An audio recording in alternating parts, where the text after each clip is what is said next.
करो। हेलो बच्चों, कैसे सभी लोग? क्या मेरी वॉइस आप तक आ रही है? आई होप मेरी वॉइस अच्छे से आप तक आ रही होगी।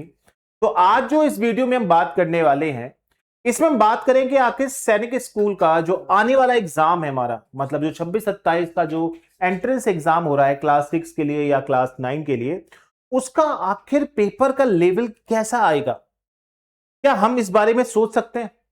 तो आज इस वीडियो में हम यही बात करेंगे, या इससे पहले के जो पेपर हुआ करते थे, ठीक है ना, जो पिछले सालों में हुए हैं, उनमें कैसा लेवल आता है, सब्जेक्ट वाइज हम बात करते हैं। तो जैसे आप सभी को बताया बच्चों कि इसके अंदर मैथ्स, रीजनिंग, इंग्लिश और आपका जीके सब्जेक्ट पूछा जाता है। ठीक है।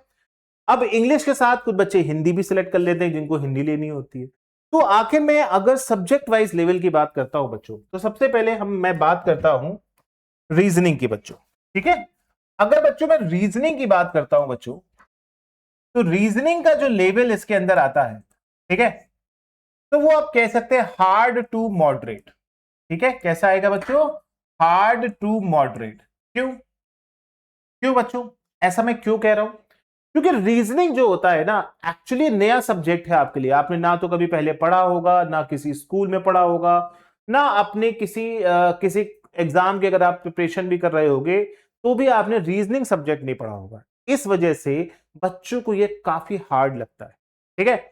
लेकिन बच्चों, हम जब पढ़ाते हैं, हम जब आपकी क्लासेस लेते हैं यूट्यूब पे, तो 100% कहते हैं बच्चों, हमने ऐसी एनालिसिस कर रखी है इस पेपर की कि पूरे के पूरे मार्क्स आपके रीजनिंग में आएंगे। ठीक है। मतलब एक भी क्वेश्चन बाहर का हम आने नहीं देंगे। ठीक है। तो अब बस ये समझो कि रीजनिंग का पेपर थोड़ा हार्ड आ सकता है।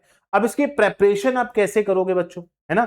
अगर मैं इसकी प्रेपरेशन की बात करूं तो बच्चों, तो आप लोग पहले क्या करो, आप अपने सारे टॉपिक्स पहले कवर कर लो।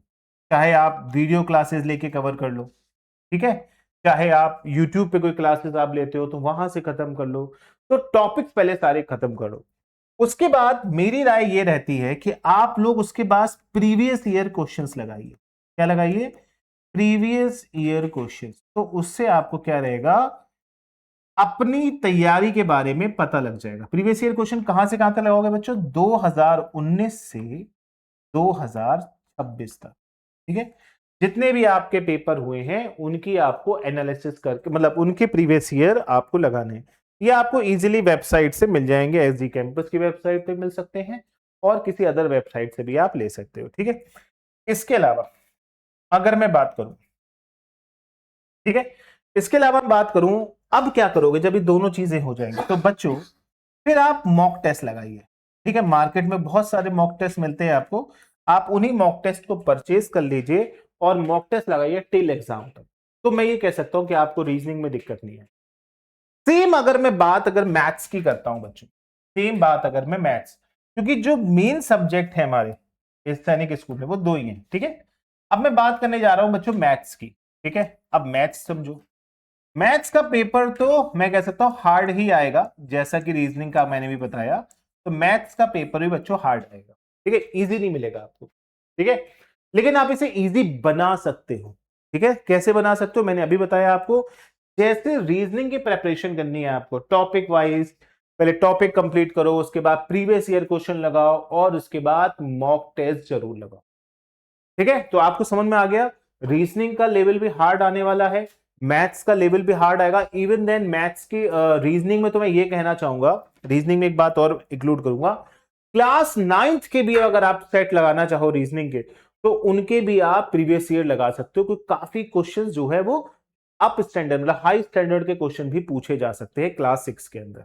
ठीक है। 9th वाले तो अपने लेवल के करेंगे, लेकिन अगर क्लास 6 वालों की बात करो तो वो 9th वाले जो प्रीवियस ईयर पेपर है उनको और लगा लीजिएगा। ठीक है। क्योंकि लगभग टॉपिक सेम ही रहते हैं। ठीक है। अच्छा, अब बात करते हैं इंग्लिश की, है ना? इंग्लिश और हिंदी की अगर मैं बात करूं, तो इंग्लिश और हिंदी तो आप अपने स्कूल में भी पढ़ रहे हो, है ना? इंग्लिश और हिंदी तो आप अपने स्कूल में पढ़ रहे हो, इनका लेवल बहुत टफ नहीं आता है। ठीक है। तो इनका मैं इजी टू मॉडरेट बोलूंगा, ये बहुत टफ नहीं आता। इन्हें आपने अपने स्कूल में भी पढ़ रखा होगा, है ना? क्लियर? और आपने वैसे भी हमारे साथ हमारी क्लास में, तो इजी टू मॉडरेट कह सकता हूं इंग्लिश और हिंदी। ठीक है। अब बात करते हैं जीके की इसी के साथ बच्चों। अगर बच्चों में जीके की बात करता हूं, ठीक है, तो जीके के बारे में मैं ये कहता हूं कि अगर आपको वो चीज आती है तो इजी है, अगर आपने पढ़ रखी है। अगर नहीं पढ़ रखी तो वो टफ कहलाएगी, ठीक है। तो अगर आप अपने सिलेबस की जो बुक्स है ना उसे कंप्लीट कर लो, पीवाईक्यू लगा लो, बस दैट्स इट। तो जो भी एसडी कैंपस की बुक है या मार्केट में जो भी जीके की बुक्स आती हैं सैनिक स्कूल के लिए, तो उसे आप क्या करिए, अच्छे से पढ़ लीजिए, ठीक है। उसी के अंदर से सारे क्वेश्चंस बन जाते हैं। तो इसको भी मैं सिर्फ इतना बताऊंगा, ये भी हमारा इजी टू मॉडरेट। तो मेनली मैंने आपको जो बताई बात, दो चीजें हमारी टफ आएंगी, मैथ्स और रीजनिंग। ये हार्ड टू मॉडरेट होगी, मैथ्स को अच्छे से पढ़ना, ठीक है। और इंग्लिश और जीके मैं कह सकता हूं ये आपकी इजी टू मॉडरेट लेवल, ठीक है। मतलब आसान भी आ सकती है, थोड़ा बहुत मुश्किल आ सकती है, ठीक है। तो आपको ज्यादा इनके ऊपर नहीं कूदना है, ठीक है।